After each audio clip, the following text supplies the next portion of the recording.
Oh my god. Hello? This is so weird. You can like hear the sounds that my mouth makes when I like open my like that is so gross. Like you can hear the you can hear the sound of my mouth opening. Usually the settings that I have on suppress little noises like that. Hello. You're hearing it binaurally, right? Did I set it up correctly? I don't know if I got the encoding right. You should be hearing this in one ear and this in another ear. Is that right? Did I do it correctly? Yes? It's working? Thank goodness. Okay. Yahoo. Holy moly. I'm so glad. I was so scared because to tell you the truth, I needed an extra tool for this, right? You may remember I was originally planning to do this as part of my 200K relay back in December, but I didn't have everything I needed. I misunderstood how it worked, and so I needed to get a new tool. I got that new tool and it's been sitting around for the last couple weeks, and I forgot where I put it. So I had to go around my room for like straight up 20 to 30 minutes looking for it, only to remember that past Kaelix thought that future Kaelix would lose it and forget where it was, so he put it back in its box and put its box in a really obvious place. Unfortunately, present day Kaelix did not remember that. Present day Kaelix thought, okay, he must have put it somewhere hidden away so that it wouldn't get messed up, but no. So I did not have as much time to set up as I was planning initially. Yeah, I did not have all the time I thought I would. So I had to throw things together a little quickly, but it should still work okay, right? Does it sound okay? I know it's like binaural, but does it sound nice? I expect it'll be very different than my usual microphone. Very sensitive, enough that I have to talk really quietly. If I were talking at full volume right now, you'd be like ear split down the middle. Oh my god. Now I wonder what the best position for this microphone is, I will say, because I don't know how other people do it. Right now I have it so that the one that I'm talking into right now is actually to my right. So it should be the right ear, right? It's like I'm sitting behind it pretty much. If I'm processing this as a human head, which is what it's supposed to be like, right? And then this one is to my left. Is it backwards? Ah, it's your left, so it's backwards. I knew I did something wrong. I plugged them in the wrong order. Do you want me to fix it? I can make that more consistent. Yeah, hold on. I'm gonna do that. Let me flip the cables. Thank you for telling me. I can't tell because I can't hear it. Okay, hold on.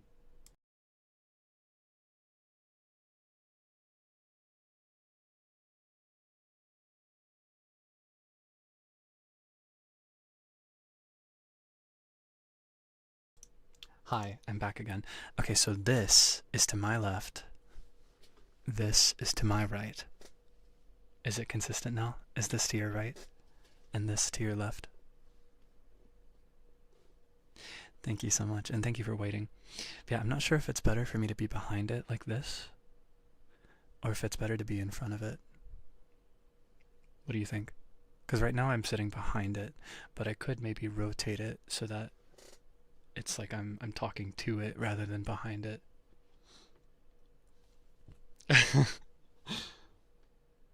It's perfect. No difference. The front is dangerous. Oh, I haven't tried it yet. Here, we'll try that and you can decide. So let me pop it out and put it back in my little thing so that I'm holding it in my hands right now. Ooh, so scary. Expensive equipment. Okay. So now I am in front of it. And I think with this I can actually talk into it a little bit more easily at the cost of it being way more sensitive. So I have to be way more quiet. I'm a little scared. I'm scared that I'm going to make like a funky noise or something. So this should be in front. Front is slightly better, do you think? Oh, is it too close? Sorry. Oh, I'm sorry. I'm not gonna lie, I'm really nervous. I I think I've explained this idea to you before. I never get nervous before streams. I don't get nervous before performances. Anytime I've been on stage, I was never nervous for it. I'm so nervous. I'm about to poop my pants. I'm not gonna lie. I don't know if I can take this.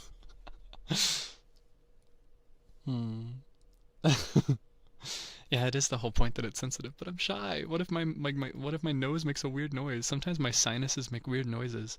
I don't think you can hear it normally, but sometimes I'll just be sitting there and my sinus will go like just out of nowhere, you know? It'll make a funky noise. Or I wonder if it's better if I sit in front of it like this, because I've just been leaning into the ears to whisper. I think I can talk at full volume if I back up like this. Like I'm just talking to a person, right? I figure you probably like it more like this. There are other things people do. I thought about getting some toys for this, but I didn't in the end because I'm a little shy. But I know that people love to do like they'll do like this. Can you hear me through my hand? That's me cupping my hands over it right now. It's like if I tried to like somebody's saying something inappropriate and I don't want you to hear it, so I have to cover your ears.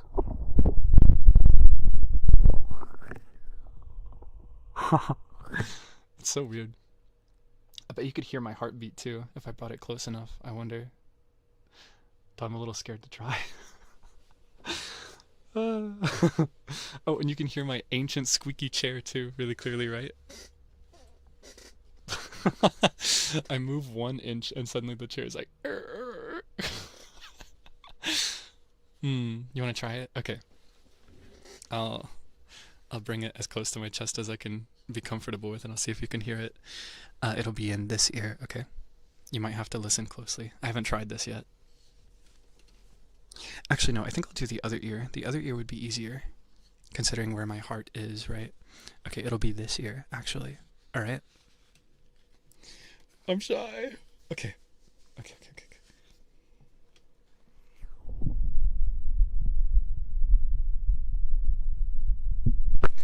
I wonder if I'm nervous, but my heart is actually pretty stable right now. Do I need to like exercise or something? Can you hear it? Could you hear my heartbeat? Here, I'll do it again. Heartbeat mentioned. By the beat.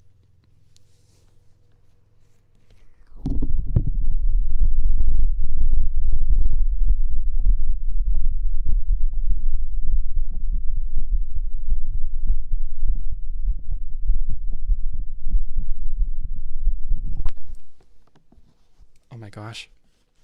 I don't know if you can hear it very clearly. Can you hear it? I figure you probably hear more of like just rubbing the ear thing. It's a little hard for me to hold it steady. It's making your ear tickle.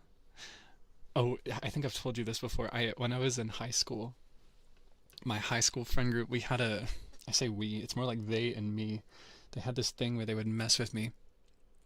And I would play along too, but it was mostly effective on me because I think my neck and ears are really sensitive. But for years, they would like blow on the back of my ears and on the back of my neck to get a reaction out of me. I wonder if that would tickle if I went like... Or maybe if I did it from behind, like they always would, be like this.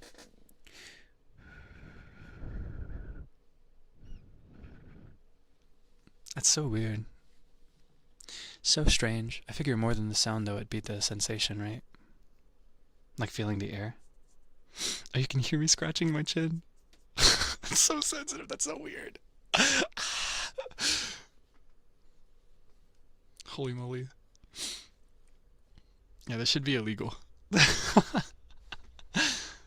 Did you feel the warm air? Alright, here. This time it's gonna be cold air, okay? I'm gonna close my lips to be really, like, small. A really small opening so the air is colder, okay?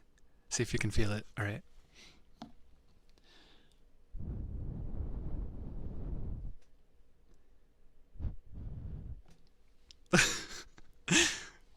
It's so goofy.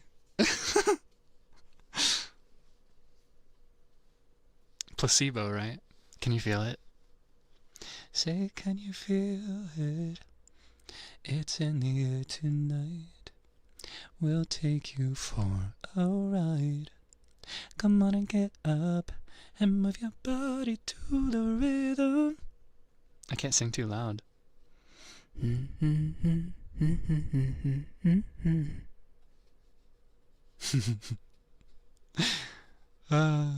like a roller coaster. There are so many things I want to try, but I mostly just wanted to talk. Sorry, I realized I was actually planning to go straight into talking right when we started, but I was too excited about playing with the microphone, so now I'm just kind of playing around with the microphone. Karaoke with this mic? I think that'd be ridiculous. No, not this one. I think the only time I would do this one for karaoke is if I had somebody else in the room doing it with me. For example, if I got like an off-collab karaoke stream going, then it might actually make sense. And I could like throw on reverb, and it would be like one person for each ear. But even then, I would prefer to just use multiple microphones or one generally sensitive microphone, which I do have. I actually have 2 generally sensitive microphones that can get a wider spectrum of audio. So it should be fine, but who knows?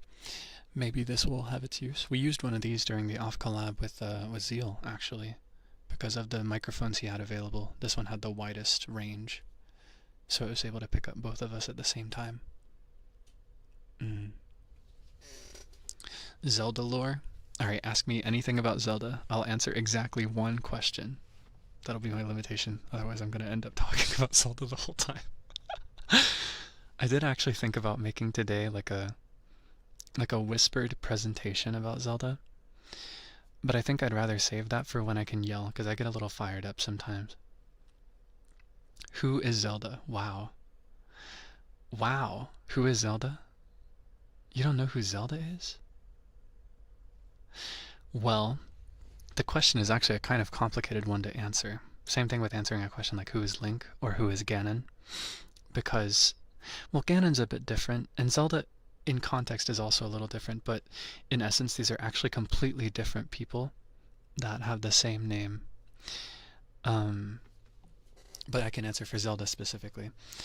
So initially there was no Zelda, and there was no Ganon. There was no cycle of reincarnation. Initially there was good and evil. Basically there were the people that lived alongside a goddess, and there were demons that lived alongside a demon king called Demise, was his name. Demise. And he's much like, he's very like Ganon. He's a lot like Ganon. Very, very much like Ganondorf. But he's still a distinct entity. He's not in any cycle of reincarnation or anything. So there was the goddess Hylia and her people, and there was the demon king Demise and his legion of demons. And they were at war with each other. And at the climax of what I would consider one of the more significant developments of their war and their ongoing feud, Hylia decided that she would cast aside her godly form as a goddess and walk as a mortal instead. So she sent her spirit into a human form, and she was no longer up in the heavens as a goddess. She was no longer immortal. And what she does is she reincarnates time and time again as different humans. In her case, those humans are consistently born to the royal line, so they're all direct descendants of each other, and they are always named Zelda. And with her, when she's born, she does not have any memory of this. She just lives life as a normal human girl for a while. But when she makes a significant achievement, when she achieves enough in her studies of sacred magic and sealing magic, eventually she can unlock these memories, not only of her existence as Hylia, but I think also of previous incarnations of Zelda. So that's why it's a very complicated question to answer, like, who is Zelda really? But in essence, Zelda is the reincarnated spirit of the lost goddess Hylia given mortal form. Yeah.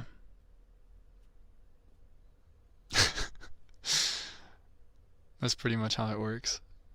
It's a little complicated. And there are some holes in that I've never personally understood. For example, one that I've wondered about for a while now. And even if you've never played a Zelda game, if you've watched while I play, if you've played with me, then you know this. In Breath of the Wild and Tears of the Kingdom, you can pray to Hylia directly through her statues. Throughout the land of Hyrule, she has statues posted here and there, like one in every settlement. There are a couple removed from settlements, and when you pray to these statues, you hear her voice, and she increases your vitality. Or in the case of Tears of the Kingdom, she cures a little bit of your blight, your curse. What I want to know is, how does she exist at the same time as Zelda in Breath of the Wild and Tears of the Kingdom? Because she's Zelda, and she has sacred powers, and she has memories of her role and what she's supposed to do, I think. Though it's less clear about whether Zelda remembers everything like other Zeldas do. But how do they both exist? That's something I've wondered for a while. I've wondered if it may be more like, I'm trying to think of how to explain this. I've wondered if it might be more like the system in Final Fantasy. Because in Final Fantasy, just believing enough in something and praying to it will give it form. So it's made me wonder if maybe just people continuing to believe in and pray to Hylia created something like Hylia, while the true original Hylia is just kind of living on in Zelda.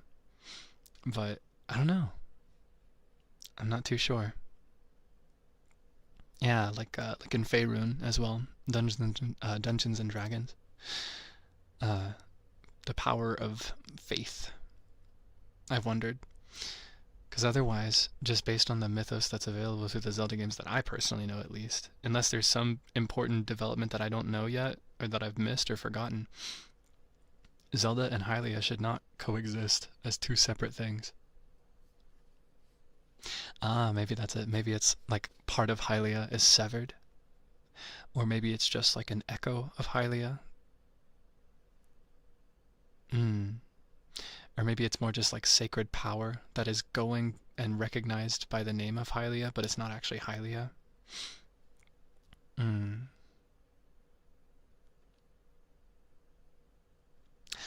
Do you think that the other Zeldas after Skyward Sword are not direct incarnations?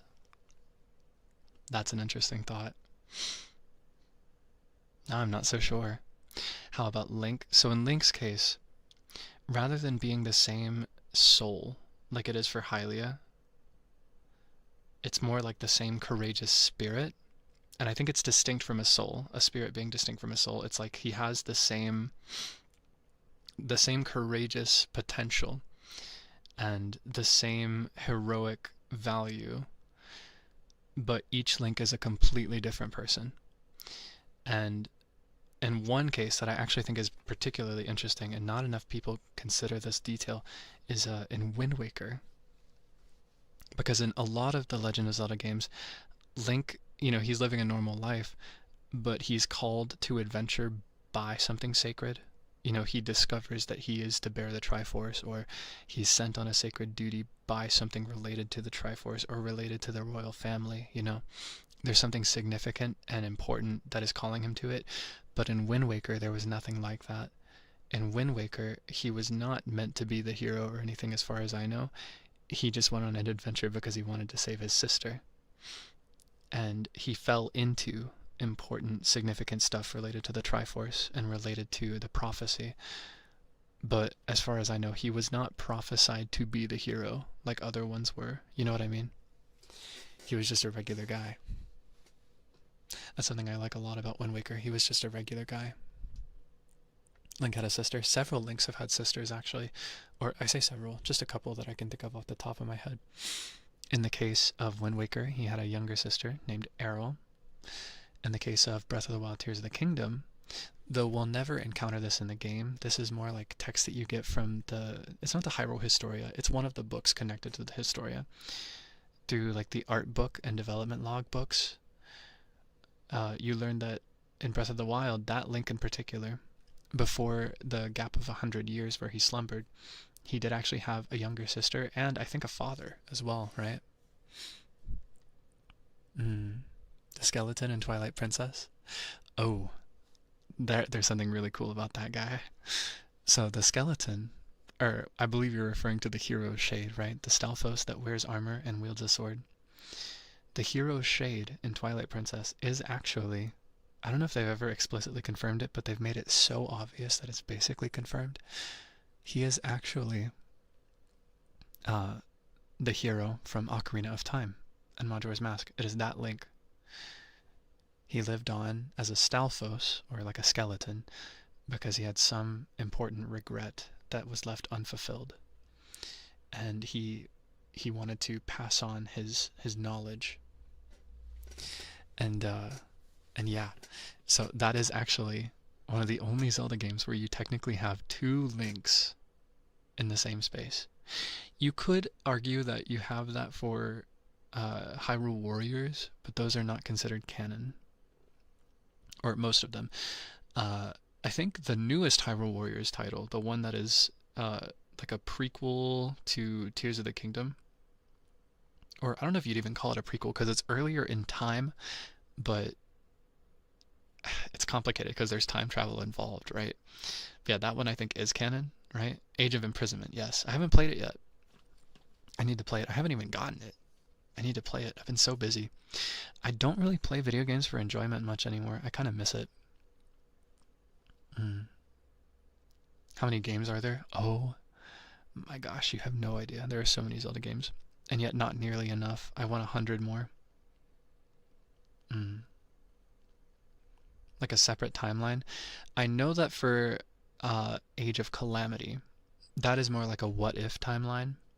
So it's not canon, but you can view it as canon if you want to. With Age of Imprisonment, I think it's more like, I haven't played it, so I can't confirm, but I get the vibe that it is actually what happened. You just don't see it happen in Tears of the Kingdom because you're playing as Link rather than Zelda. But it could be similar to Age of Calamity, where it's like a what if, what if they were really prepared for this thing? Don't tell me, because I want to play it. But then in like the Hyrule Warriors, like the original Hyrule Warriors title, and I guess titles, because it was also released on the 3DS, and then it was re-released on the Switch as Hyrule Warriors DX. That is totally not canon. But there's a really good game theory that I stand by that says it should be canon, specifically because Breath of the Wild. Oh my god, I did not mean to talk about Zelda this much. I just wanted to answer one question. You see what I mean? This is such a dangerous landmine of a topic for me.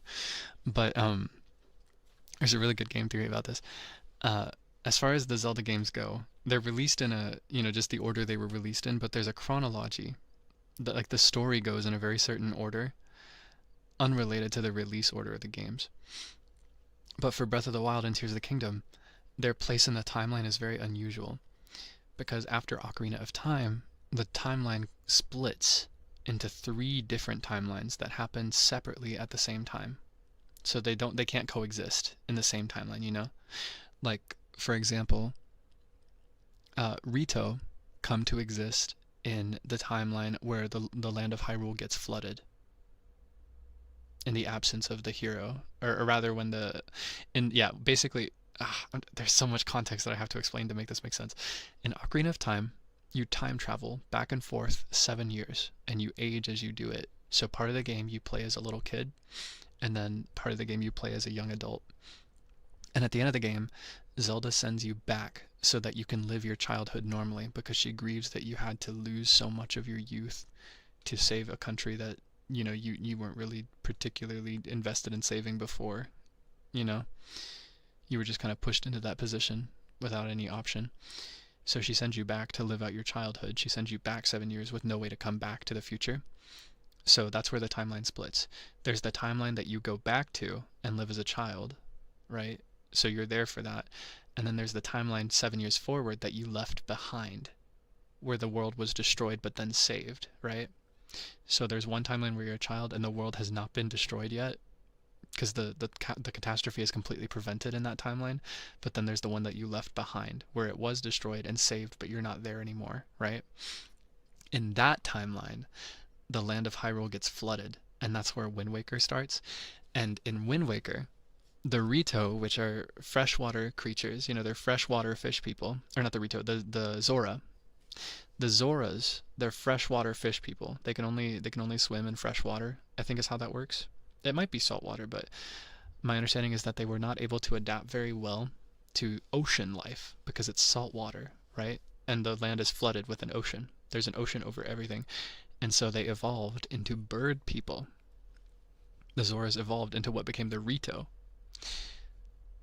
So naturally speaking, you would not expect to encounter Rito and Zora in the same place because the Zora became the Rito. They evolved into something different. But in Breath of the Wild, you have both Rito and Zora living separately from each other at the same time in the same country. It's so weird. It's so strange, right? They shouldn't coexist like that. Or on the flip side, you have Lionels, I think is how they're pronounced. I can never remember what we agreed on to pronounce for their name, but there's Lionels. Lionels only normally are encountered in Zelda games that are in the Fallen Hero timeline, which is the third timeline that I didn't mention. There's another, because time travel was involved in Ocarina of Time, there are actually 3. So there's 2 where you win, right? There's one where you're a child and the catastrophe never happened. There's one where it happened, but it was saved and they rebuild after that and you're not there. But there's also one where you lose, where Ganon wins and you're defeated and he takes over all of Hyrule and rules it for a bit, and things get a little complicated there. But in that timeline, you encounter Lionels. They're not present in the other games, in the other timelines. But you have Lionels in this one. And they should not coexist alongside Rito because they're from 2 different timelines. And the way that they answer this, as far as the official placement in the timeline, they say Breath of the Wild happens after all the other Zelda games. It says it happens at the end of everything. That's what they say. They say that it happens after everything. But how does that work, right? Because we have 3 separate timelines. How do they get merged into one? Yeah, right? It implies that there's been a merge, but there's no canonical basis so far for a merge. You know what I mean? And so, bringing it back to the topic we had before, Hyrule Warriors DX for the Switch is the one that I'll talk about because it has more stuff in it. What happens in that game is there is this watcher, this being outside of the dimensions and outside of time. I don't know if she's called Sia or if she had a different name because she fractures, but lots of spoilers, by the way. Sorry about that. Probably should have warned before I went on this tangent. Zelda's dangerous for me. But there's this watcher, and she looks over the timelines and checks for anomalies to make sure that time is flowing correctly and that everything is working properly. And she falls in love with each incarnation of Link the hero. And in a moment of weakness, she's corrupted by darkness, and she becomes evil. And due to her dark desires that are now tainted with something evil, she merges the timelines together. So you, playing as like a Link that is unrelated to all the other games, will encounter characters like Ruto from The Legend of Zelda Ocarina of Time, or Agatha from The Legend of Zelda Twilight Princess. She merges the timelines together into one space where the features across all the different timelines coexist, and could explain something like Breath of the Wild happening, where you have features and creatures and things from different timelines in one place, if it were canon. But they've gone on the record to announce that it is not canon. There's nothing in Hyrule Warriors is considered canon.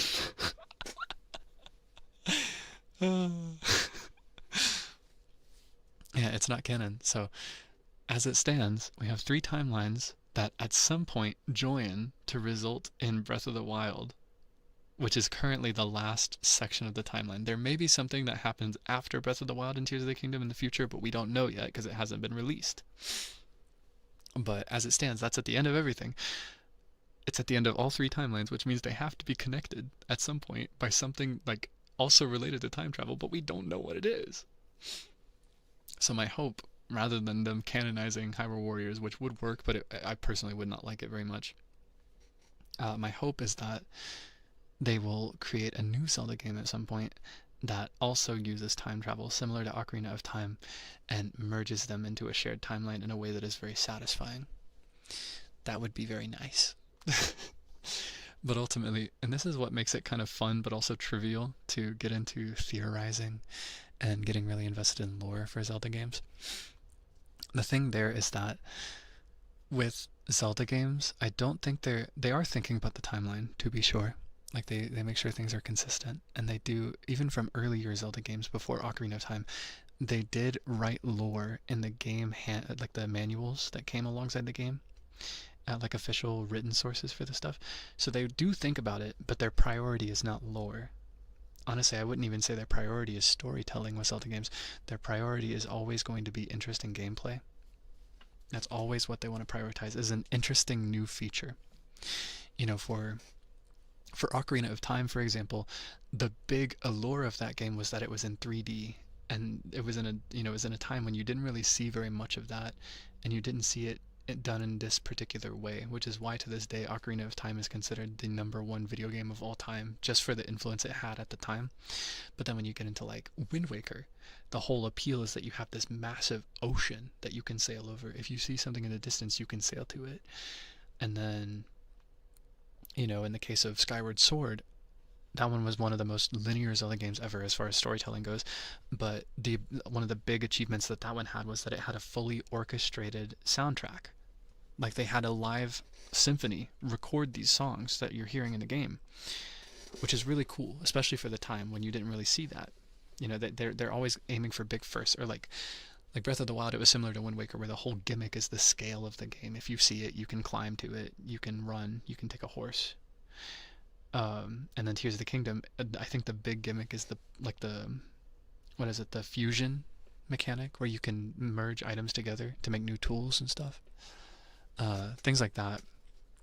I don't know. I think generally, rather than lore, they're focusing on gameplay. So my expectations are low as for them tying up that gap.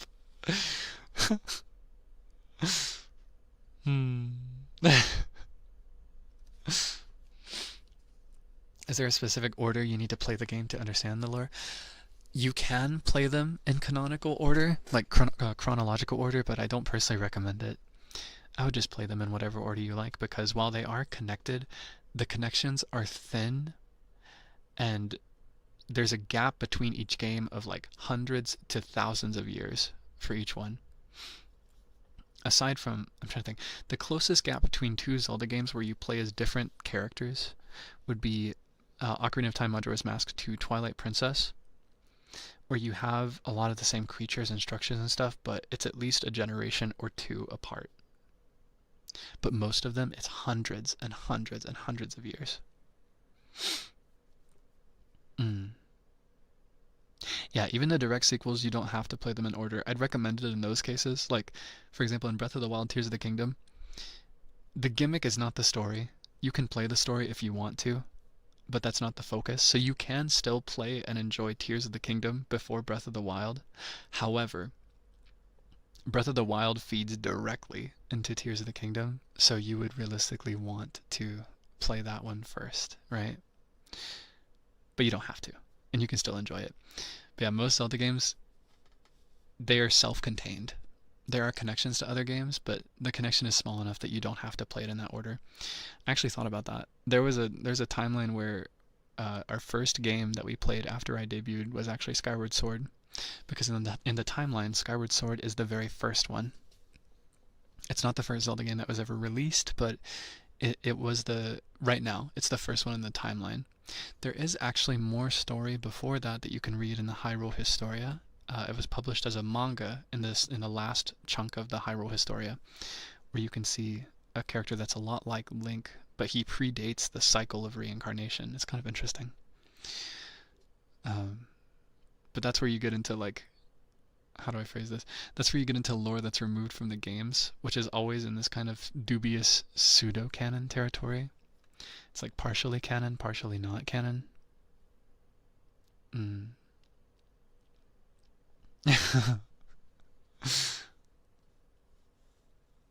I cry playing Skyward Sword too.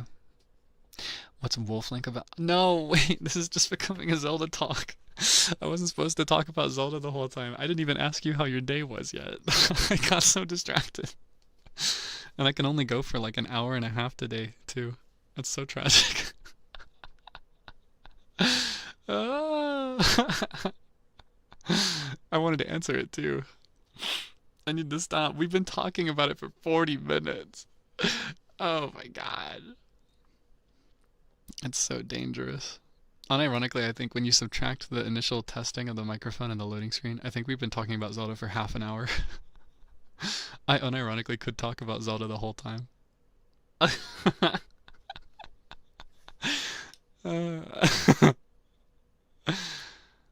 mm. Appreciate that you bravely try new things like this stream to entertain you. Thank you so much. I'm still nervous. This tech makes me kind of shy because you can hear everything. Sometimes my body makes weird noises and I don't want you to hear them. Yeah, I hope you can enjoy it. Keep going. Okay, so Wolf Link. Wolf Link is a little complicated. At the end of the day, you know, more than lore, the priority there is, when they're developing Twilight Princess, they want to make a more serious Zelda game because the previous release was Wind Waker. And a big criticism that Nintendo faced at the time was that Wind Waker was way too childish and cute. A lot of people were upset. They were like, this is not what Zelda is about. Stop making it so cute. Why is it so cute? Why is he so infantile and cartoonish? So in opposition to that, they made Twilight Princess, which is the darkest, most serious Zelda game ever, probably. As far as writing and concept goes, I think Majora's Mask blows it out of the water as far as darkness and seriousness, but in terms of graphic design and direction and stuff, it's deliberately meant to be very dark and serious and macabre. But, I think one of the main priorities there, aside from that, was we need a cool gimmick. What if Link was a wolf? That'd be pretty cool. It'd be pretty cool. It'd be, what if you could turn into a wolf? That'd be sick, wouldn't it? And then they did it, right? That's my understanding of how Zelda games are made. He'll think, it'd be pretty cool if I could do this. And then that's the main function of the game. But in terms of lore, how do they explain it after it's been coded in? So there's so much pretext that makes this difficult to understand. So in Twilight Princess, it's revealed that there is a separate dimension that exists in the same space, in a sense, as ours, but separate. It's kind of like, have you seen Stranger Things? I still want to watch the last season, because I watched the rest of it. I might as well finish it, right? I'm not super invested, but I kind of want to see, because I do love Stranger Things. But anyway, the Upside Down in Stranger Things? It's kind of like that. In Zelda Twilight Princess, they reveal something that is functionally similar to the Upside Down.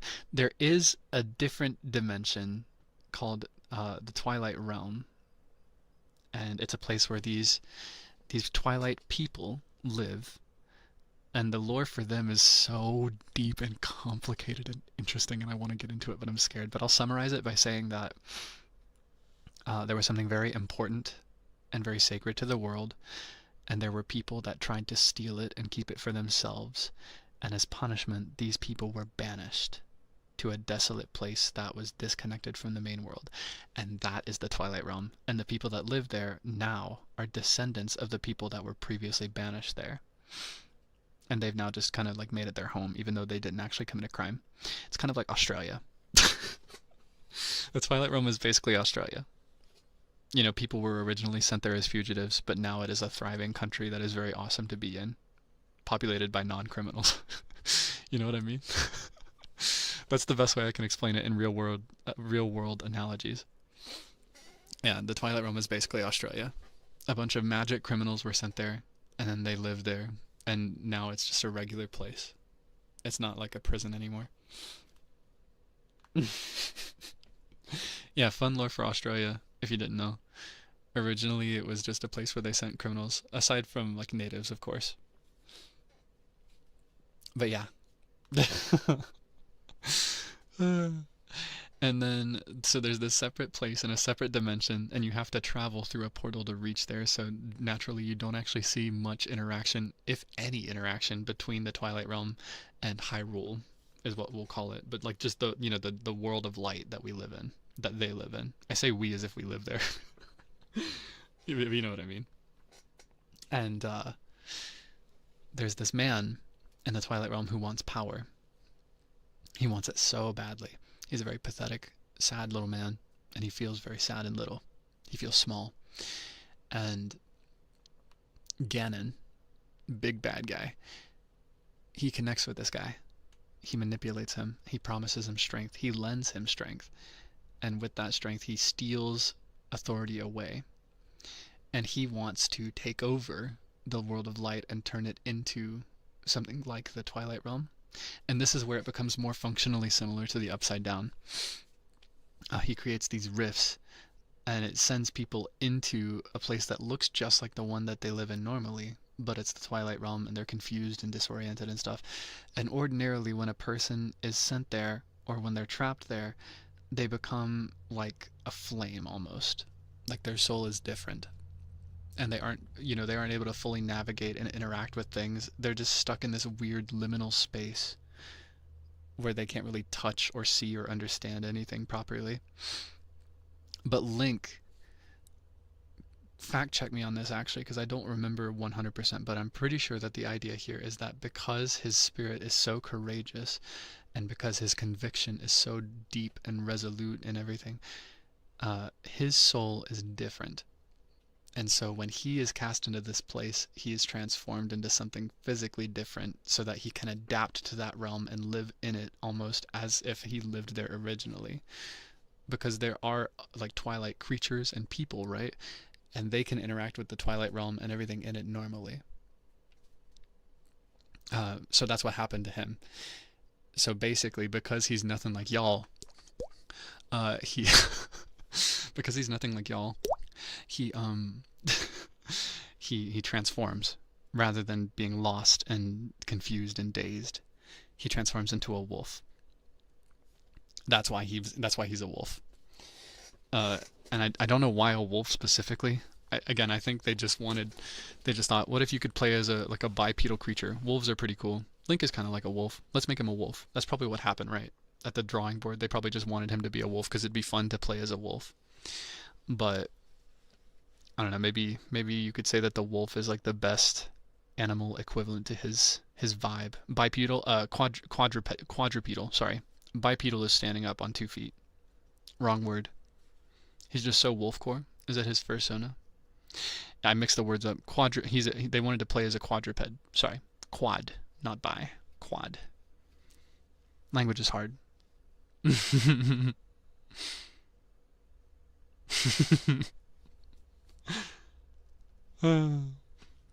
How many hours of Zelda have I played in my lifetime? Honestly, I wish I had that number. But most of the Zelda games that I've played were not on a system that would log the hours. And besides that, I've played them on systems that no longer function or exist in my life anymore. But I will say, most Zelda games that I've played, I did not stop at 1. No, I did not stop at 1. Most Zelda games that I've played, I played a minimum of, I want to say 5 times. That's my minimum. Even for the Zelda games that I don't like as much. Most Zelda games, the ones that I like, I'll play an average of 10 or more times over the course of the years. I love it very much. And I personally, I don't know, I kind of like repetition. I kind of like playing Zelda games over and over again because I know what to expect and it feels good to know what's happening next. I guess. It's relaxing. The only exceptions would be Breath of the Wild and Tears of the Kingdom. These games are just so large that I've only played them. Tears of the Kingdom, I'm actually playing it the 2nd time ever right now. Yeah, our stream series is my 2nd time playing Tears of the Kingdom. Breath of the Wild, I think this is my 3rd or my 4th time. And even on my 1st time, which I do still have to save for that one, I haven't finished everything. I haven't found all of the seeds. I got all the shrines, I did all the quests, I think. I refuse to Google it, so I may actually be missing one that I've just not found yet, but... Phi's theme? Oh, Phi makes me so emotional. Or do you pronounce it Phi? It probably is Phi, honestly. I've never heard it said out loud. When I played it as a little kid, I did read it as Phi, so that's just what it is in my head now. You may notice that with a lot of Zelda pronunciations, my go-to is not very intuitive because I first read it when I was a child. Is it Greek? Ah, so like Phi. It'd be Fee then, right? I never connected it. Oh, in Hyrule Warriors, they say Fi? Did they pronounce it out loud in Hyrule Warriors? I'm trying to remember when they say that. Hmm. Oh, the wiki says it's Fi, so I'm right and everybody else is wrong? Is that what you're saying? I win? So I'll commit to what I've called her since I was a kid then. I feel like Fee suits her more though. I've just called her Fi because that's just how I read it. Because I was only exposed to English lettering, so I was like, Fi like fire. Okay. I know, I love Fi very much. I almost hesitate to talk about some of this stuff too much though, because here's the thing. I plan to play these games with you. I went with Breath of the Wild and Tears of the Kingdom because I knew it would get us at least a good year and a half of Zelda out of just those two. My fear is that I'll run out of Zelda games someday and I won't have more to play with you. That's why I'm kind of slowing down too. I realized I was getting through it too quickly. So I gotta keep making excuses. Echoes of Wisdom. I have played it, but I don't think I finished it actually. I was only partway through it, so we still have to play that one. I'll just play it from the beginning. I was near the end, I think. I think I was in a temple in the Deku Scrub area.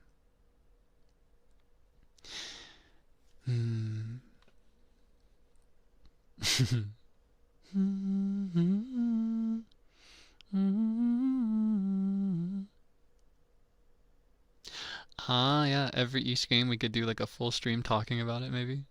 Just unpacking the lore. Thoughts on getting to play Zelda herself? That was pretty refreshing. My personal dream for a Zelda game is one where you don't play as Link or Zelda. I want a Zelda game, and I have my personal headcanon for how this goes too. I have a personal. I actually kind of wrote a fan game that I'll obviously never develop because you don't develop fan games for Nintendo properties, but I have like a whole fan game in writing that I just want them to release for me, where Zelda and Link, Zelda, regains her memories, but this time she does not want to do it anymore. She's decided she doesn't want to play this game, and so she seals herself and Link in amber, pretty much. Something like amber, like that orange crystalline structure that she seals herself in sometimes. Sometimes blue, depends on the game. But she seals them in like an unbreakable crystal, which renders the Triforce of Wisdom and Courage useless and unreachable because nobody can get to them, and they're still held and they're still alive. They're just not conscious. They're in like a cryo sleep sort of position, right? And so the Triforce of Power is still available and being readily used by whatever form that Ganon takes in this world.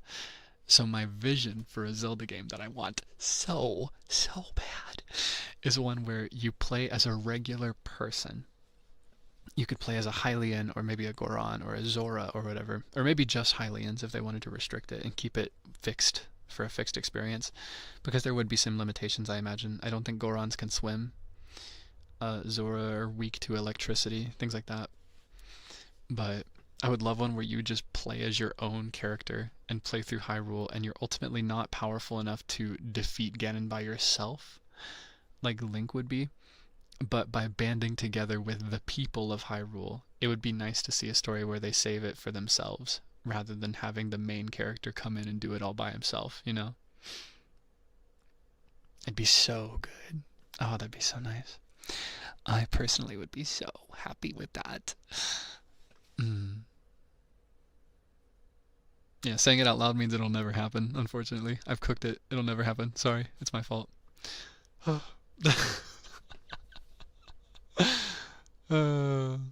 as Ganon. That'd be pretty fun. That'd be pretty fun. I love playing as Ganondorf in Hyrule Warriors DX. My favorite character to play in Hyrule Warriors DX was Skull Kid, actually. He's one of my favorite characters from any Zelda game ever. But yeah, I think playing as Zelda was a pretty cool thing because it's interesting. A lot of people perceive Link as an overly masculine figure and have wanted to play as a girl. But if I recall correctly, they stated clearly at one point that Link was always intended to be kind of gender neutral. So if you play as a girl, you see him as kind of like a more masculine girl, And if you play as a boy, you see him as a more feminine boy. That's something I've always really liked about him. I don't know if this is like too real of a topic, but I've always thought a lot about like manliness and what that really means. And there's a lot of stuff that comes with perceived manliness that I don't like and I find kind of pointless and frivolous and tedious. But I like the idea that I could see, because I see Link as very manly. I think he's one of the manliest characters ever, and I think he's so cool, and I want to be just like him when I grow up. Yeah, since I was a kid, I've always kind of appreciated that someone that I see as so manly and cool and strong and accomplished is consistently just kind of like, he's a little small. He's a little short. He's not super burly. He doesn't have any facial hair or anything. It's just nice. So yeah, while Zelda and playing as Zelda in Echoes of Wisdom is nice for people that have always wanted to play as a girl, I will personally say, kind of like actually nerd emoji moment, I will say that it's always been intended that Link is kind of like an androgynous character, even if he is male. So you're meant to still be able to project over him and relate to him regardless. That is my understanding. I think even the more masculine Links still have androgynous features. Like, I think the most masculine Link ever is probably Twilight Princess, just by vice of the game being so dark and serious. But even he has the same features. Yeah, actually.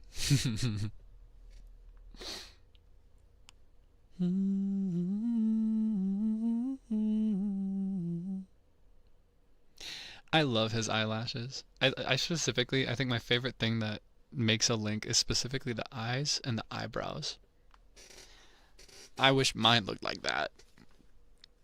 Tragically, I'd have to get really into makeup for that. You can't really make your eyebrows thicker. You can make them thinner, but it's kind of difficult. I would love to just make my eyebrows super thick.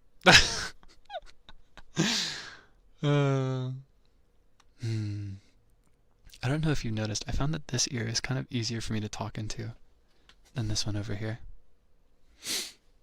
Alright, that's enough Zelda. Do you want more playing? Do you want more experimenting? Alright, here, I'm gonna cup your ears again. You ready?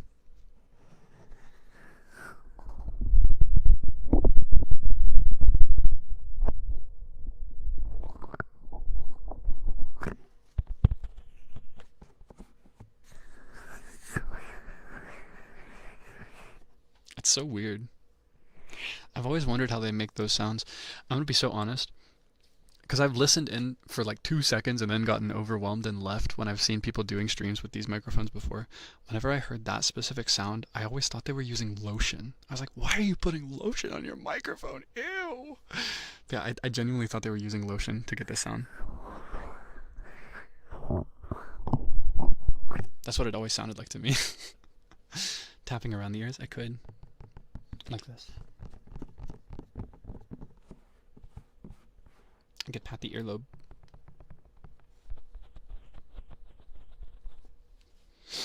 I could go grab a Q-tip. But you should know that Q-tips are not supposed to go inside of your ear. Did you know that? Tell the truth. Do you put Q-tips inside of your ears? Tell me the truth. Do you put Q-tips inside of your ears? You do? You're not supposed to put those in your ears now. It's very dangerous. You can put it in the first part of your ear before it becomes the canal, and you can use it to clean that area, but nothing bigger than your finger. Honestly, I wouldn't even say the finger. I'd say like the first knuckle of your index finger. Nothing smaller than that should go in. It has to be at least the size of your first knuckle on your index finger to go into your ear canal. Otherwise, you stand a very big chance of, worst case scenario, damaging your hearing for life. Best case scenario, clogging your earwax further into your ear canal, requiring irrigation and medical intervention to get it out of there. You ever seen those videos where they have to unearth a ton of earwax from deep in the ear using like tools and cameras and water and stuff? That happens because of Q-tips. Cotton swabs, I should call them. I think Q-tips is a trademark name. It's kind of like Band-Aid. Adhesive medical strip. Yeah, that's what causes that. When you put in, whoa, that was kind of scary. Sorry about that. That was a little loud. When you put a cotton swab into your ear and pull it out and see earwax on it, that doesn't mean that you got it out. That means that you pushed it in and you just have a little bit stuck on there. Bad idea. Don't do that. All right? Do better. Okay? I don't want you to lose your hearing. At least if it can be avoided. There are times when you lose your hearing no matter what, and that's understandable and it's okay. And there's a lot of ways to live a fulfilling life in spite of that, but it kind of sucks when you cause it yourself. You know what I mean? Yeah, and the cotton stays in your ear from the cotton swab. There's little pieces of trace cotton that stay in there, and that also collects, and the ear, like the wax adheres to it, and it makes bigger earwax that cannot flush properly on its own. If you leave it alone for the most part, it can clean itself, honestly, even if it feels dirty. At most, you can just like rinse it with water, and that's fine. Or you can get like, I'm trying to think of the non-brand name, but all I can remember is the brand name. But there is a product that you can use to put in your ear to make it easier. And honestly, if you're bold like I am, you could just use a drop of hydrogen peroxide, and then you flush it, and it'll be clean.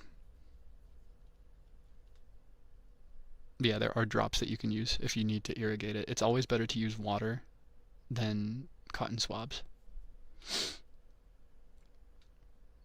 Very bad.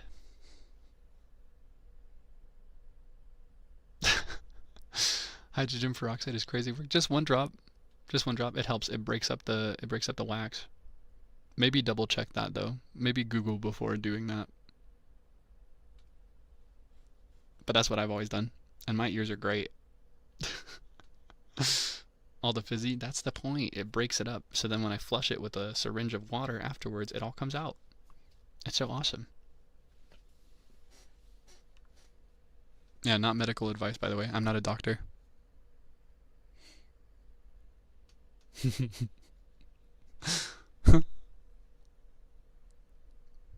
That's what your mom does. See, I learned it from my mom too. That's why I do it.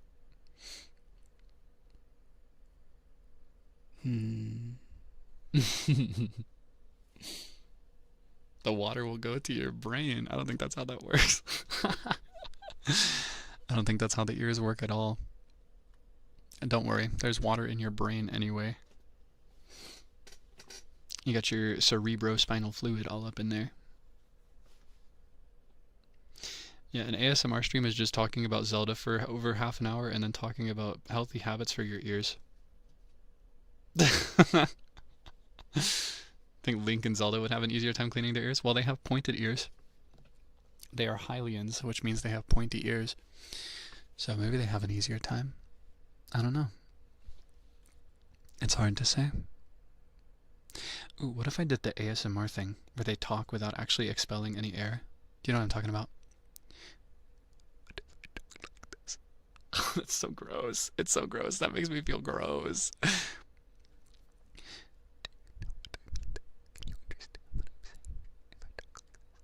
Can you hear that? Like if I move my tongue through my mouth like I'm talking but without breathing out.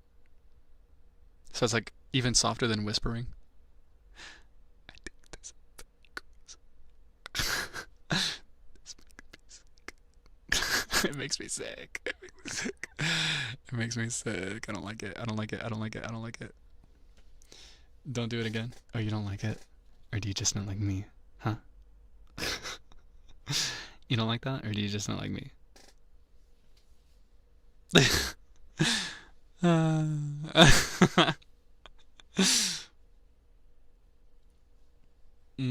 What else do people do for ASMR that doesn't require extra tools? Other than ear cupping.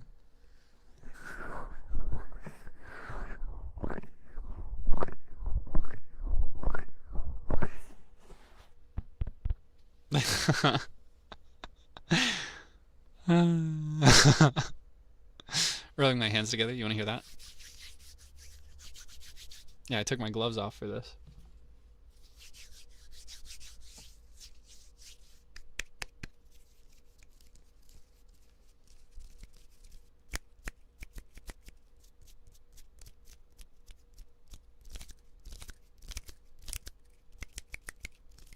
POV fly on the wall. Yeah, I'm a fly and I'm cleaning my hands like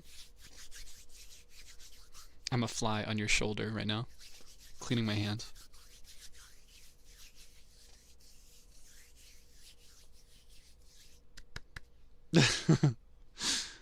Maybe I could apply a little moisturizer or something. I think I have it nearby somewhere. Yeah, I got it right here. I got my foaming moisturizer. Apply it to my hands.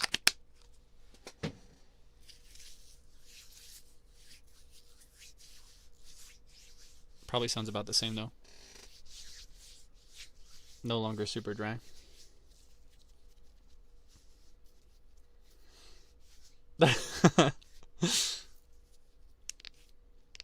Oh, you can hear me pop my knuckles too. Do you like that? I wonder, do you like that? Oh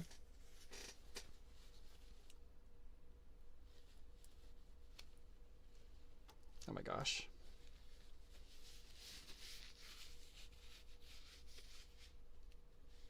Not for you. Not for me either. I'm not a big fan of ASMR in general, so I don't actually know what works for people or what they like, you know? Ooh, I have some scissors. Oh, sorry for that noise. I reached too quickly and I bumped a cable. I have these really cute fabric scissors that I use when I cut the tags off of my clothes. I need something really, like, precise. Do you like that? What if I cut off a piece of my hair? No, I'm too scared. I don't want to do it. Yeah, I don't want to cut my hair. I could cut a tissue for you, though. I have some tissues over here. Alright, I'm going to cut a tissue for you. Is this a thing people like? Wait, hold on. Okay.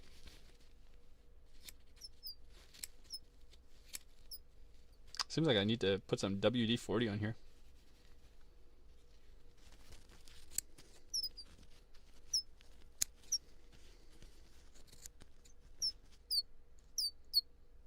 It's so cute, actually, because this pair of scissors is modeled to look like a bird.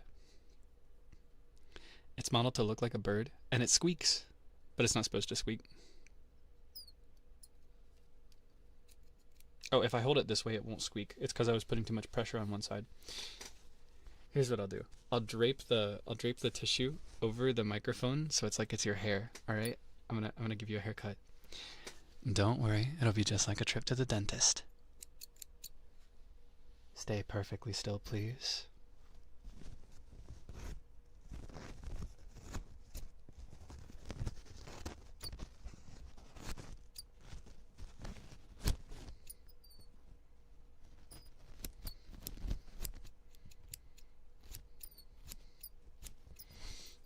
That doesn't really sound very much like hair.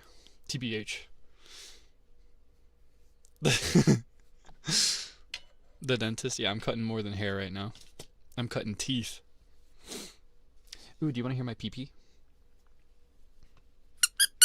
Oh, that's way too loud, isn't it? I'm so sorry. Here, I'll put it over here so it's further away. Am I ruining your sleep aid?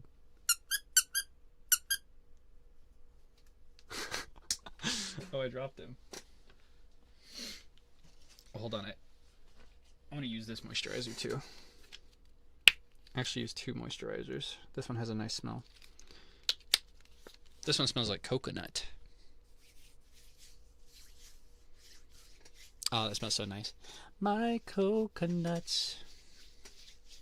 Watch them bounce up and down. Do you like that? Yes, no? Thoughts?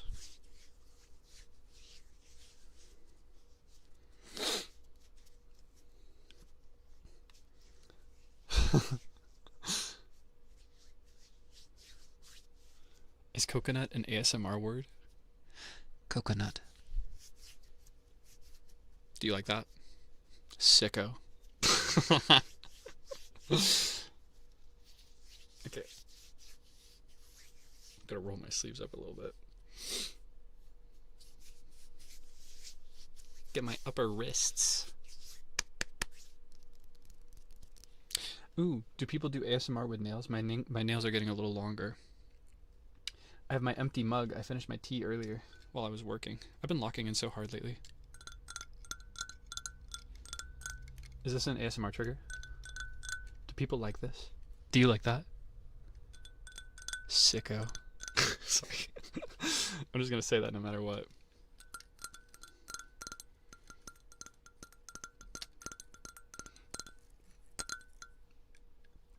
Yeah, I cut my nails before, I cut them like the week before my vacation because, I don't know, I figured if they were on the longer side, I'd just get dirt and stuff in them every time I was traveling, and I knew I'd be busy and out of the apartment pretty much every day, so cut them short. But it's been a little time now, so they're getting a little longer again.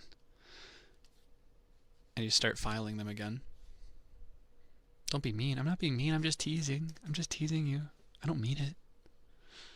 Did I hurt your feelings? I'm sorry. I didn't mean it. Do you forgive me? You know what I sound like saying words like this on this microphone? I've never played Love in Deep Space, and personally I never will, I think, because it's not for me. Because I am not a woman. But I've been exposed to it through ads. I've been exposed to it through ads where I'll just be, you know, I just want to watch a video of this guy playing Harvest Moon Tree of Tranquility for 100 in-game days, and then I'll get an ad for Love in Deep Space, and it'll be like, is this my punishment? That's what I sound like right now. I'm so shy right now. I'm so embarrassed.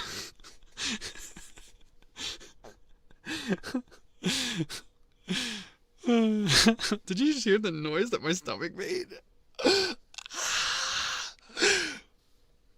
Oh my god. It was so weird. No, you didn't hear it. You didn't hear it. You didn't hear it. No. Oh, is the impression good? Is this my punishment? That's what they all sound like to me. I don't remember any of the other things they say, though. What else do those guys say? What is the thing they say? That's just the one that stood out in my memory, because it was basically like corn in an ad. I was like, oh, I didn't know we were putting corn in ads now. Okay. Time for Harvest Moon.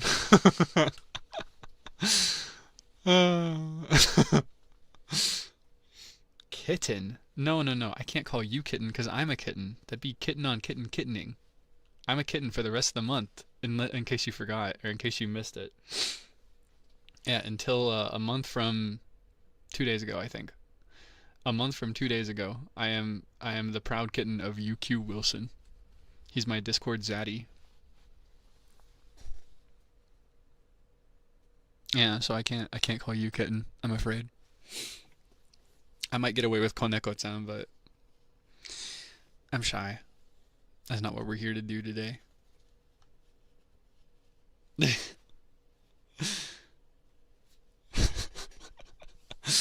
Sharks are eating grass for free. What does that mean? What does that even mean? What does this idiom mean? That's an idiom, right? What is that? What does that communicate? Can you translate? I've never heard that one before. Sharks are eating grass for free. Scratching my head. Oh, it's a line from the game. Alright, this is how they would say it. This is how they sound to me. Sharks are eating grass for free. That's how those guys sound to me. I thought this was like some idiom. Because, you know, living in Kokiri Forest, I've heard quite a few idioms over the years. And that sounds like one. That sounds like something my grandpa would say. Like, don't you forget, Kaelix, sharks are eating grass for free out there. Like, whatever you say, paw. Move from the village to the forest. No. So I live in the village. The village is in the forest. There's some language we have here, right? Just to describe where I live vaguely. Kokiri Village is a village nestled within Kokiri Forest. Kokiri Forest is the region that I live in. The city where all the cool stuff happens is Hyrule Castle Town. I did not live there. Adjacent towns that are okay, that I can travel to with a long walk or a long car ride, That's Kokiri Village. That's how we describe my home. By the Beat, the live house is in Hyrule Castle Town, so it's a long commute to get to work. But I'll be able to get there more easily in the future eventually, I think. Yeah.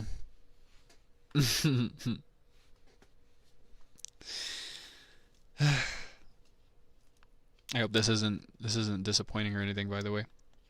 I don't know if you expected anything particular from this kind of stream. Pipsqueak. He says that, right? Yeah, okay, sicko.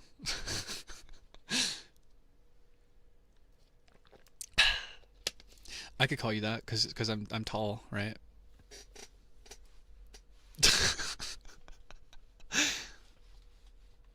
Mm.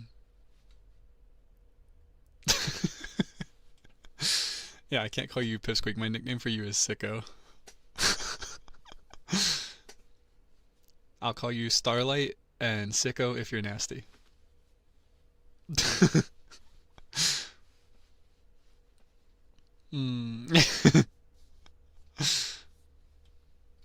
What am I referencing? I don't even know, man. I don't even know.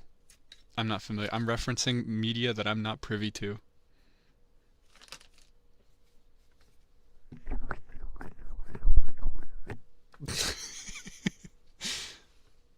Alright, I'm gonna whisper my deepest, darkest secret, but I'm gonna cover your ears. See if you can hear it, alright?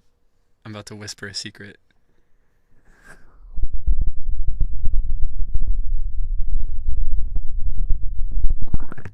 Did you hear it? I did actually whisper it.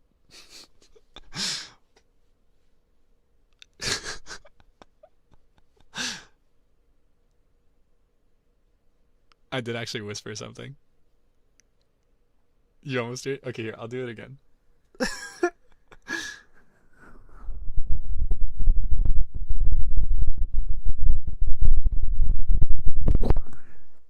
Alright. Did you hear it that time? I am actually saying something.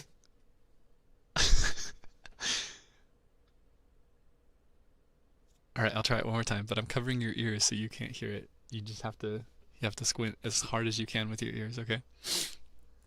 Alright, I'll whisper it one more time, but I'll get actually really close to my hand this time.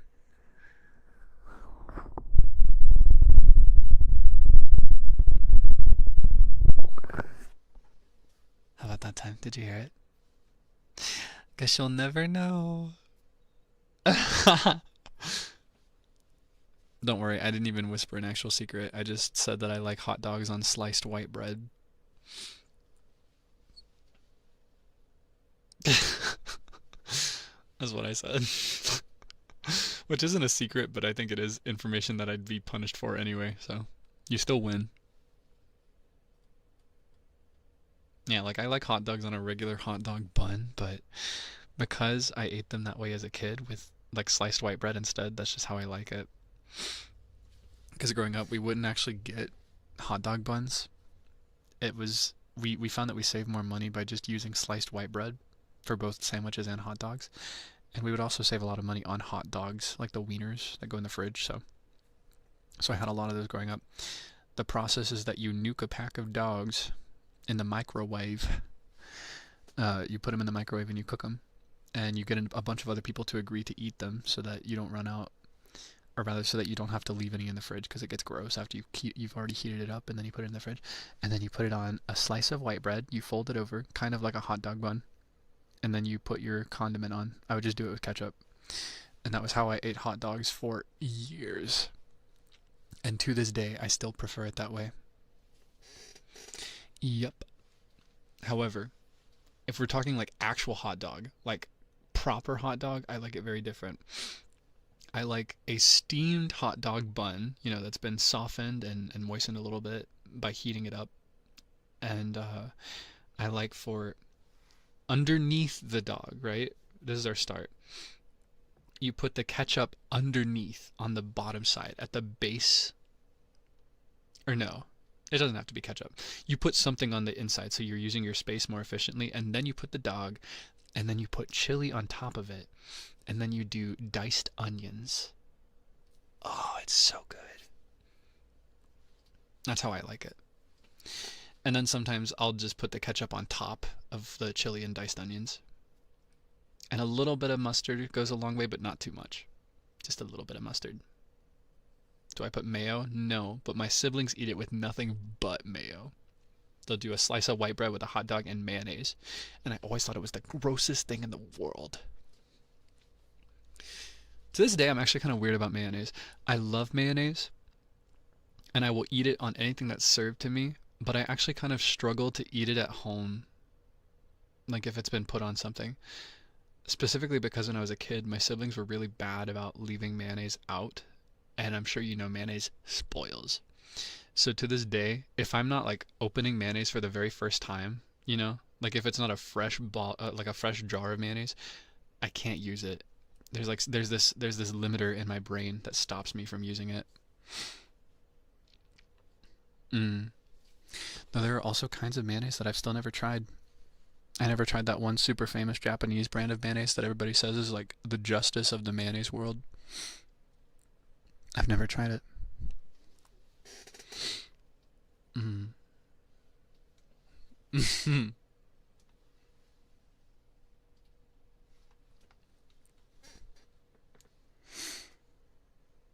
Yeah, QP. I've never tried it. I've never had access to it. They don't sell it here. I would like to try it though.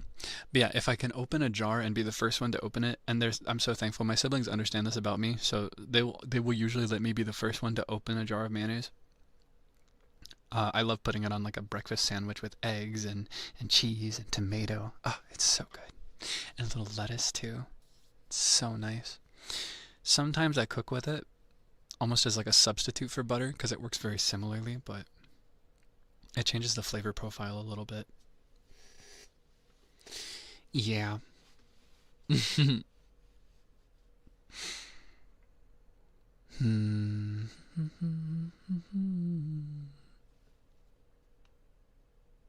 Family sounds sweet. They are sweet when they want to be. Everybody's got their issues, and we struggle to communicate a lot, but we're still just going to do the best we can to live together, you know? I feel like, I don't know if it's too real. I tend to share the good rather than the bad, so it may give this impression that my family's like super perfect and awesome, but my family is just as chaotic and complicated as I'm sure yours is, right? That's just the way families go. I love them though. They're very dear to me.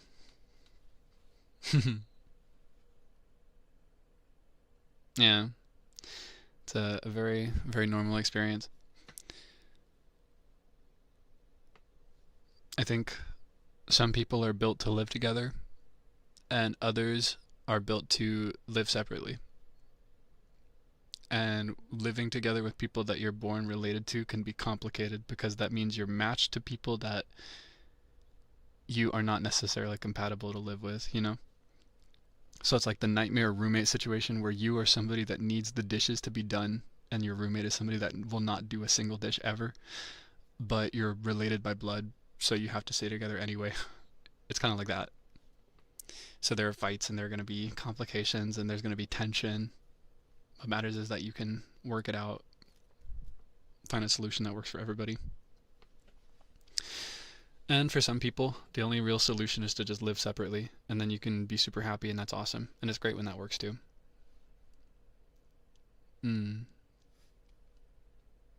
Switching ears is a crazy feeling. Do you like it? I'm on this side. Now I'm on this side. Oh, now I'm over here. Now I'm over here. Whoop, now I'm over here. I'm over here now. Whoa, whoa, whoa, whoa, whoa, whoa. Whoa, whoa, whoa, whoa, whoa. Can you keep up? Which ear am I going to be on next? Guess. 3 seconds. 1, 2, 3. Oh, back over here. You thought I was going to switch, didn't you? I tricked you. Ha ha ha. Get baited. Get baited. I win. Too much? Are you overwhelmed? I can go faster. All right. 1, 2, 3, 4, 5, 6, 7, 8, 9, 10, 11, 12. The chair creaking. Yeah, I can't move 2 inches without my chair creaking, unfortunately. It's the most sensitive thing. You could put a feather on this chair and it'd be like...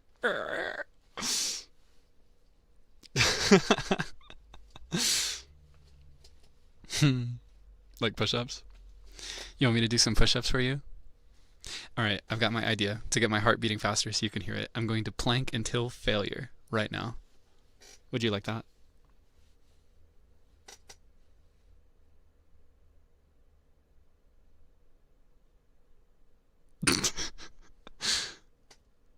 Obviously, I'm not actually going to do that. Obviously, I'm never going to do that. I'm just messing with you. I just wanted to see how you'd react, sicko.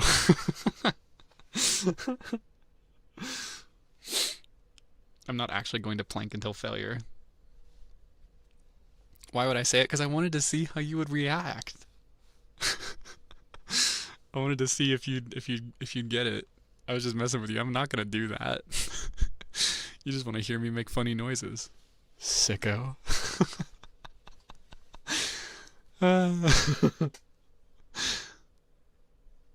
I am pretty good at planking. At least for somebody that does the exercise that I do, I'm better than I think somebody else who does the same amount. Just because I planked a lot when I was a kid, so I've got pretty good form. But I'm sure, I'm sure someone like Claude Clomart could probably blow me out of the water. He'd probably go for a lot longer. Super active. I'm only marginally active. I'm more into cardio than core stuff these days. I want to go back onto core. How many minutes? I do not know. But I know that there was a time where I would pull up YouTube videos, like video essays and game theory stuff, and these are like 10 plus minutes usually, sometimes up to 20, and I would just plank with short breaks while I watched as a form of exercise when I was in high school. And I would like watch it on my phone on the floor. So I can go for a while. It's been a while though. I haven't done that actively in a bit, so I might not actually be able to go for that long. And again, I was taking breaks when I did that too. So even though these are like 10 plus minutes, I'm not doing it for the full 10 minutes. Every few minutes I'm stopping and laying down normally. Got it. ASMR is just an excuse to call you a sicko. I could call you a sicko anytime I want. Sicko. It's not an excuse. I don't need an excuse for that. I can do whenever I want. I can do it when I want to. It just happens that I want to right now. I just feel like calling you a sicko. I think it's funny. So rude. No, I'm not rude. It's you. You're rude. You're rude.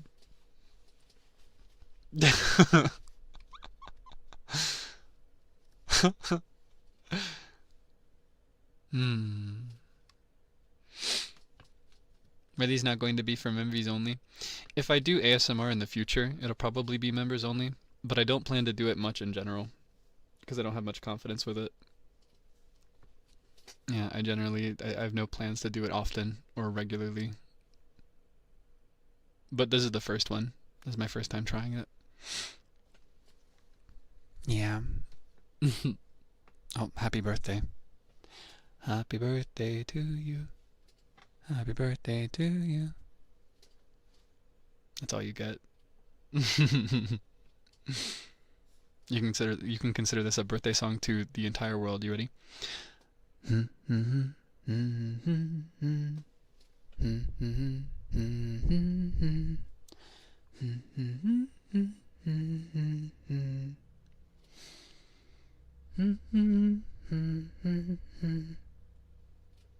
And many more until you're 144. Ha-cha-cha-cha. Do you know any of those? Any of the continuations of the birthday song? Where you gotta be big and loud and annoying.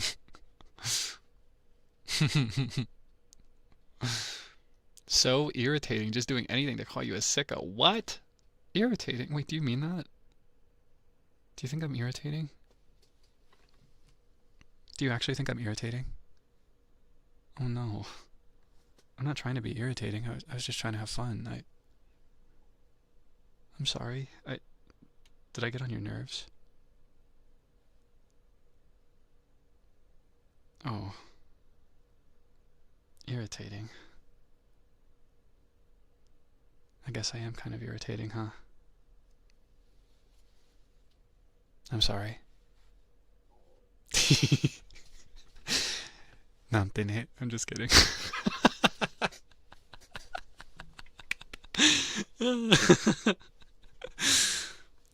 Hit. Hit.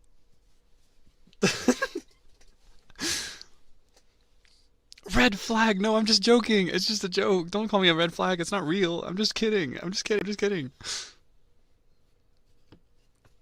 No, I guess I am a red flag, huh? You'd probably rather hang out with somebody else, wouldn't you?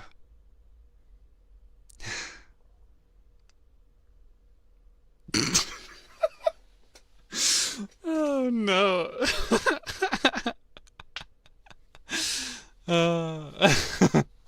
Sick and twisted. No, I'm not playing with your feelings. Obviously, I'm acting. I'm not even talking in my usual voice. I was voice acting. Couldn't you tell? I put on my voice actor dub voice. I was like, I am irritating, aren't I? I'm obviously faking. Stop! Stop, stop, stop. We're not doing that today. Hey, hey, hey. Back it up. Back it up. Stop that. Stop that. Rewind. Pause forever. I have to throw tomatoes. What? Evil tomato emoji? What? No. No, no, no, no, no. 5D chess. What are you even talking about? Jennifer Coolidge. Do you want Jennifer Coolidge ASMR? You ready? Oh. I need to like do it softer because usually it takes a bit of projection and volume to do Jennifer. Oh, you look just like the 4th of July. Makes me want a hot dog real bad. Oh, I really want to do this for you. Oh, no, I do, but I'm falling back into old habits where I manipulate people with my money. No, it's not good for me, no. Makes me want a hot dog real bad. Makes me want a hot dog real bad. I haven't whispered much today, have I? We're nearing the end of the line. I actually have to wrap here within the next like 5 to 10 minutes. Because talking at this volume is actually really bad for your voice, and I want to make sure that I can hang out with you next week too. But I could whisper for you for a bit. What should we whisper until the end? Can you stop? Can you behave, please? Why are you doing this? Do you just do this to get on my nerves? Are you trying to mess with me? It doesn't get on my nerves, but I don't know how to deal with it. I don't know how to deal with you. Why do you do this to me? Can you stop? Can you behave? Please. I just want you to behave. Ooh, gossip would be good. Alright. I'm gonna whisper in your ear like I'm gossiping here in Kokiri Forest. I don't know if you heard about Shayla's boy, but he is a mess, I'm telling you. No, he walked into the Walmart. Listen, he walked into the Walmart and he filled his cart up with nothing but ragu bottles, tomato sauce for spaghetti, right? Just tomato sauce for spaghetti. The whole cart was filled up with it. No pasta, no beef, nothing, just the ragu. Yeah, listen, I'm going over on this side now. Shayla's boy walked into that Walmart and he filled the cart with nothing but ragu tomato sauce.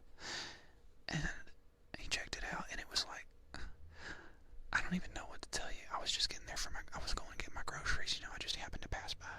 It had to be like at least 40 different jugs of ragu sauce. And he checked it out, he bought it all, and then he walked into the parking lot. And do you know what he did next? You're not going to believe this. You are not going to believe this. One by one, he sat on the sidewalk there just outside the Walmart. And one by one, he would pop the lid off the jar. And he drank the sauce by itself. And he drank every single one. He drank all of them. I mean it. I know the devil's a lie, but no, it's the truth, okay? He drank all that ragu all by himself in one sitting. It was scary. I just couldn't look away. It was like a train accident. Yeah, needless to say, Shayla's in my prayers. I'm keeping her in my prayers, yeah.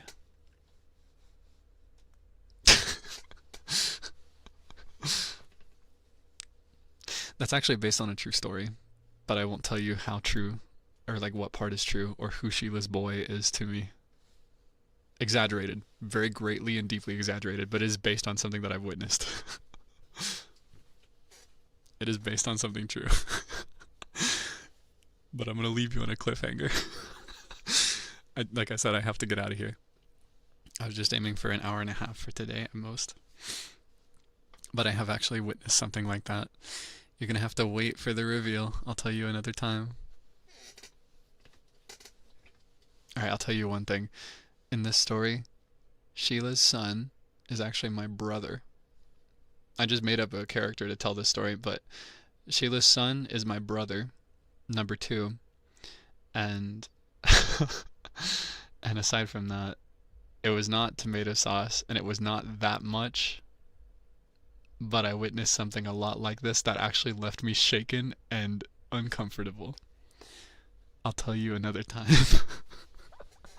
I'll tell you another time. I gotta get out of here. That is the goofiest note to finish on ever. Is there anything else I should do before we wrap? Before I put this microphone away for a long while?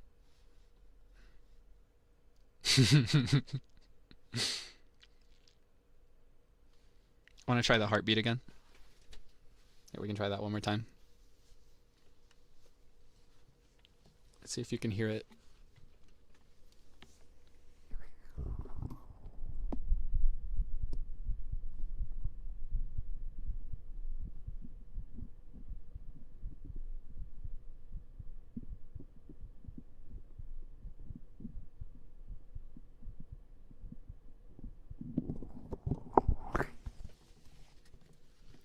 Did you hear it?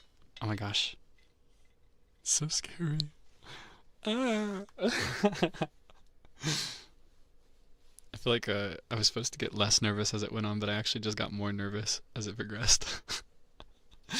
Alright, I'll cup your ears one more time for the road.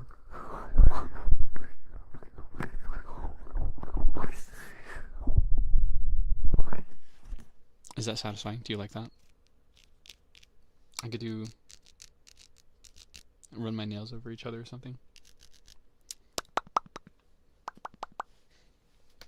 Alright, I gotta get out of here. I cannot stick around any longer, unfortunately. I think normally I would redirect, but because this is something that there's a strong chance that you've fallen asleep or gotten very sleepy, I'm a little scared to send you to somebody else who is probably having a good time and laughing and being very loud. So I think today I will avoid redirecting. Yeah, I'm just gonna let you go into the silence this time. But as for next week, I'm gonna try to lock in a schedule as soon as possible, so I actually have one. I might be able to do something tomorrow, but let me check my calendar.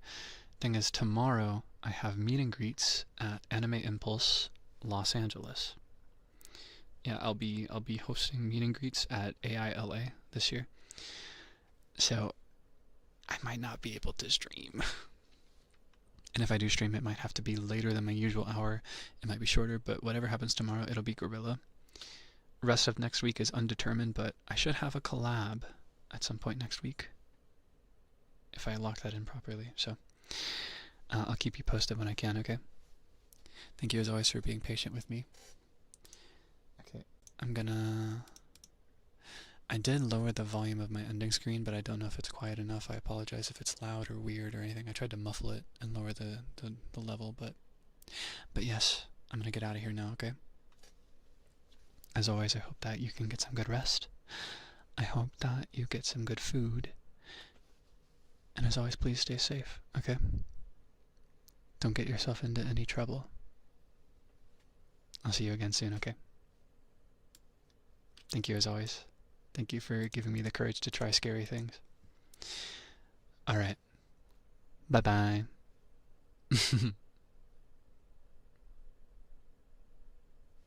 What's that? Are you waiting for something else? You don't get a kiss from me, because I'm not a sick pervert. I'll do this instead. Alright, bye-bye.